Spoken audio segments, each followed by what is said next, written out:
Our next speaker is Yixu Zhao from the University of Southern California, and her talk is about leveraging program analysis to reduce user-perceived latency in mobile applications. Please. Thank you, Patrick, for the introduction, and thank you everyone for coming. My name is Yixu. I'm from the University of Southern California. Today, I'll be talking about a novel technique to reduce user-perceived latency in mobile apps using my favorite technique, program analysis. Let's get started. Imagine this is your phone. I know, those red dots also drive me crazy. Let's get rid of them. Say I click on Facebook, and notification center, and oh, the loading wheel. That's not what we want to see, but that is what we want to solve because we hate it. What we want instead is just give me the content right away and everybody will be happy, right? Because, and how do we do that? Very easy. We just need to get the content in advance because we all know that network speed is not always trustworthy. So, so in other words, what we need is to prefetch the content, and prefetching is actually what our paper is about. And now you might wonder, prefetching is almost a cliche to deal with network latency, especially in the systems community. Then why does she have an ICSE paper? Okay, so here's the outline.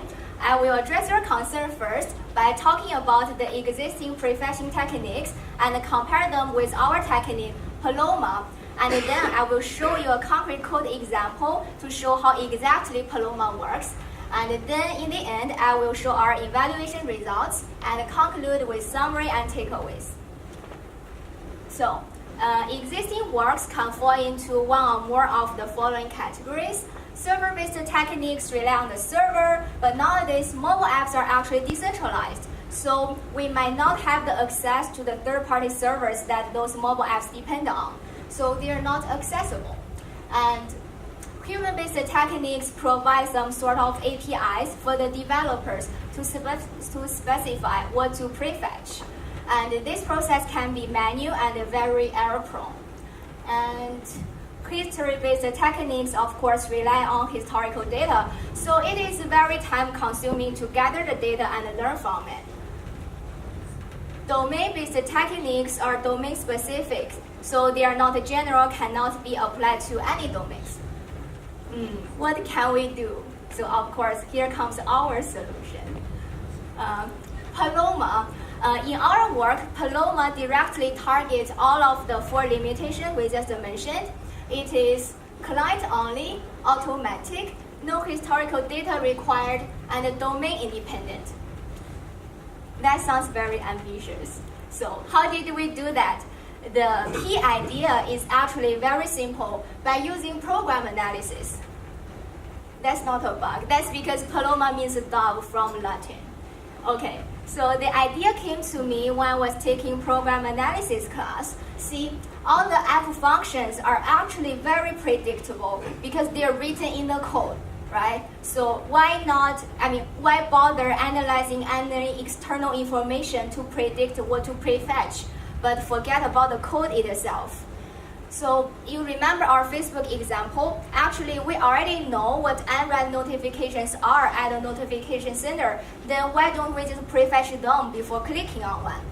And another insight that gives us the confidence to explore the idea is user usually spends multiple seconds to decide on what to do next, and this user think time can provide opportunities for us to prefetch one step ahead.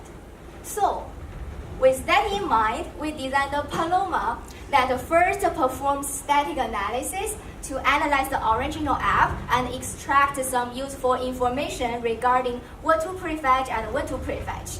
And with those information, Paloma automatically transforms the app, instruments the app to an optimized app that looks the same as the original app but has prefetching enabled. Okay. So this is the original app that interacts with the server through network, and that's where the latency comes from, and we don't want this. With the Paloma, the original app will be analyzed first through string analysis that answers what to prefetch, and callback analysis that answers when to prefetch. And then with that information, the app gets rewritten to an optimized app that interacts with the proxy that we developed and deployed on the phone. And at the runtime, the proxy will interact with the server that is in charge of prefetching the request from the Orange server and managing the responses in the cache. All right. Now you have a general idea of how Paloma works, but not exactly. I will show you a concrete code example. Let's use a very, very simple example to make our life easier, especially for those who still have jet lag like me.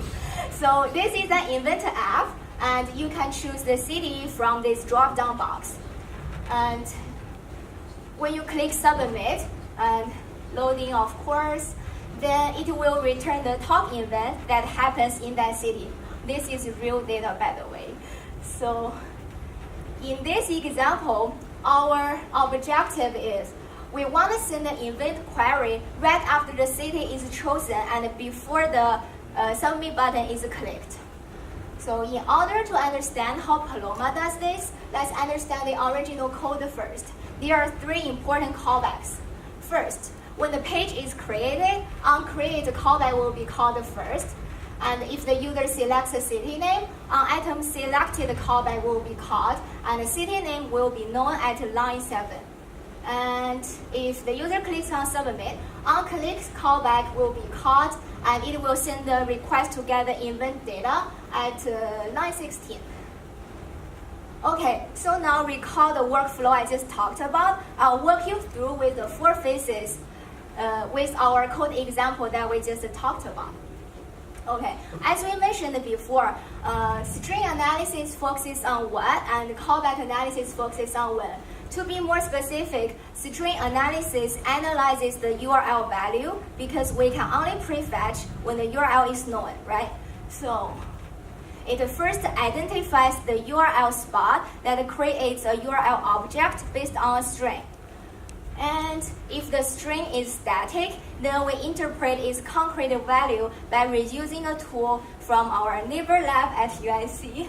And if the string is dynamic, then we identify where it is defined, which we call it definition spot. And in the end of the string analysis, it will output a URL map that looks like this. It contains the concrete value of the static strings and the definition spot of the dynamic strings. Don't worry if it's not so clear. For now, I'll explain with a code example. And in the callback analysis, it first identifies the target callback that contains the target request to be prefetched. Second, we extract a callback control flow graph by reusing a tool from Ohio State. That graph contains the possible order of the callbacks that can happen at runtime. So with the CCFG, we identify the trigger callback, which is the immediate predecessor of the target callback, so that we can prefetch one step ahead. And in the end of callback analysis, we will generate a trigger map that looks like this. So this one has 2 entries. And again, don't worry, I will talk about with the code example about how those maps are used. But if you're wondering how those maps are generated, well, long story short, please read our paper. So in our paper, we have a detailed workflow of the whole static analysis phase with our new contributions color-coded. All right. So now with that information, we are ready for app instrumentation, step 3. In this phase, Paloma automatically instruments the app with 3 instrumentation functions, as you can see here, based on the URL map and the trigger map we just talked about. And in the end, it will output and optimize the app with prefetching enabled. First, update URL map. So we talked about this before. The URL map contains the concrete value of the static strings and the definition spot of the dynamic strings. For example, line 7. Line 7 is the definition spot of a city name that is, line 7. Okay, for each definition spot, Then we insert a function called sendDefinition that sends the runtime value to the proxy and update the corresponding URL portion. That's why you can see the 2 and URL 1 here. That means city name is the second substring of URL 1, as you can see from line 13 here. And second step, trigger prefetching. Based on the trigger map we talked about before, we will insert a function at the end of each trigger callback to trigger the prefetching of the corresponding URL. For example, we insert trigger prefetch URL1 at the end of onCreate, and the same for onItemSelected, like this. And the third, redirected requests. In this step, we first identify the original method that sends the URL request to the server and replace that with a function called fetchFromProxy so that we can redirect the request to the proxy instead of the server. Cool. So after the instrumentation, we have an optimized app that interacts with the proxy at runtime. And finally, we'll see how Paloma works at runtime. At runtime, Paloma's proxy maintains a URL map and a local cache. Initially, it's empty. So now let's start the optimized app we just instrumented. So when the page is created, onCreate will be called first, and at the end of onCreate, trigger prefetch will be called, and it will trigger the proxy to check this URL map to see if the URL is known or not. And right now, it's not known yet, so nothing happens. Something will happen soon. And if the user clicks on a city name, for example, Berlin, then onItemSelected will be called. Then sendDefinition will be called to update the URL map. So in this method, sendDefinition will send the concrete value Berlin that was obtained at line 7 to the proxy. So the URL map gets updated like this. And then trigger prefetch will be called again. And this time, as you can see, the whole URL is known. So it will trigger the proxy to prefetch the response from the server and stores it in the cache. And now, if the user clicks on submit, onClick will be called, and then the URL1's response will be because fetchFromProxy will be called. So then URL1's response will be returned from the local cache immediately without any network involved. So super fast, no loading wheel, everybody happy. Okay. Sounds good. But we all know that it works on example doesn't mean it works. Now let's take a look of our evaluation. In our evaluation, to evaluate Paloma's accuracy, we built a macro benchmark that aims to cover a comprehensive test space that can happen at runtime with known ground truth.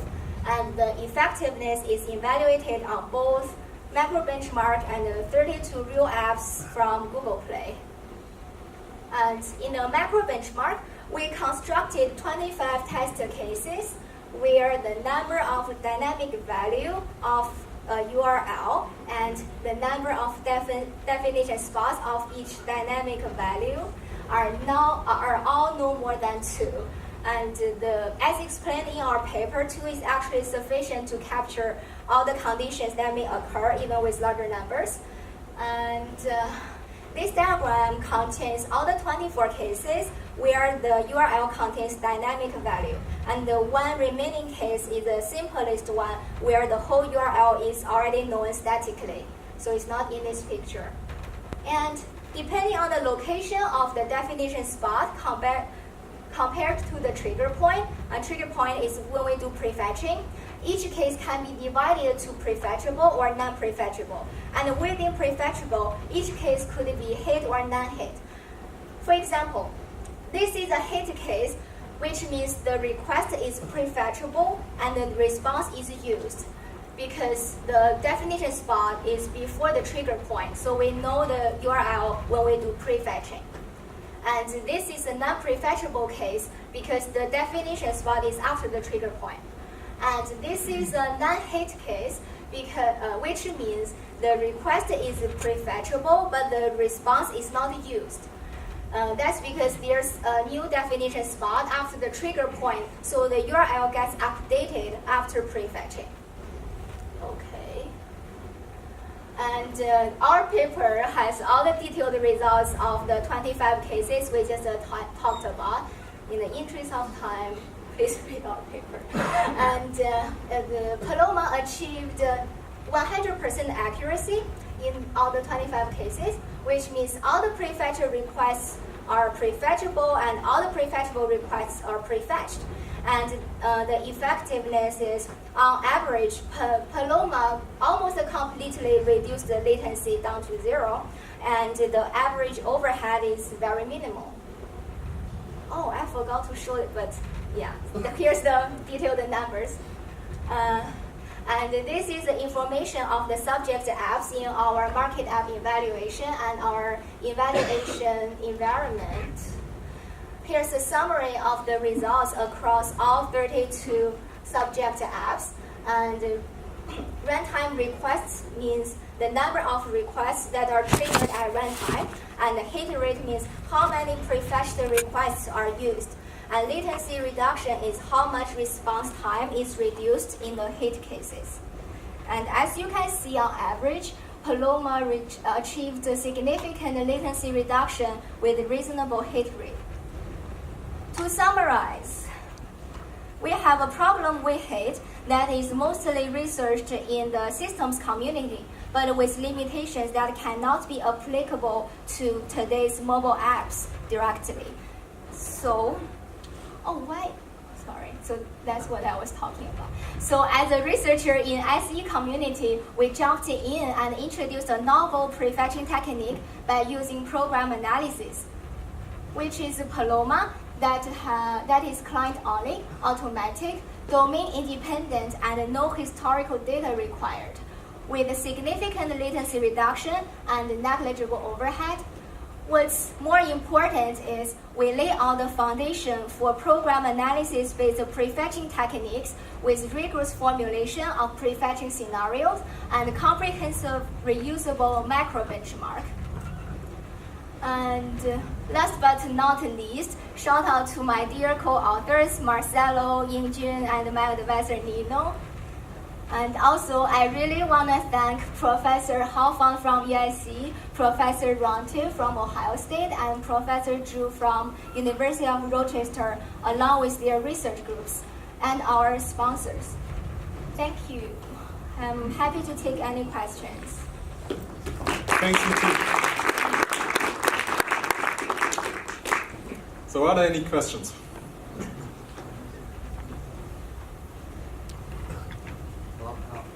A quick question, and I was really surprised by your results of precision and recall, because you mentioned 100% in both of them, and it doesn't happen very often. So I wondered that how you build your Oracle. It was human validation. So that's why we evaluate the accuracy on a macro benchmark we developed, right? Because it's just it's what the testing process is about. You come up with all the possible scenarios that may happen. So we come up with the 25, which is comprehensive. So with known ground truth, because that is handcrafted. So we know all the ground truth. That's the Oracle.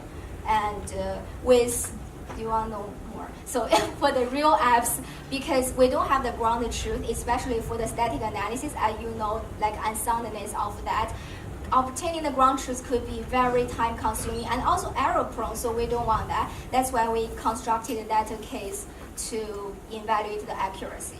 Okay, and so, you didn't have any false positives? No. No, really? Yeah. Surprise. Thank you. Sure. Hello.